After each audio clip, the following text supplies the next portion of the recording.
n equal to int input enter the n, এরপরে x equal to int input enter the x, sum equal to 0 for i in range 1 থেকে n+1, if i modulus 2 double equal to 0, অর্থাৎ even number হলে sum equal to sum plus x double star i অর্থাৎ power, else sum equal to sum minus x double star i। এরপরে print করবে sum of the series equal two sum plus 1 যোগ করে দেওয়া হলো।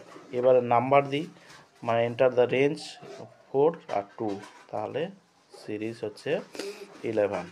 দেখে নাও আরেকবার ভালো করে এই প্রোগ্রামটা। তাহলে এনটা হচ্ছে রেঞ্জ, এক্সটা হচ্ছে নাম্বার, ঠিক আছে।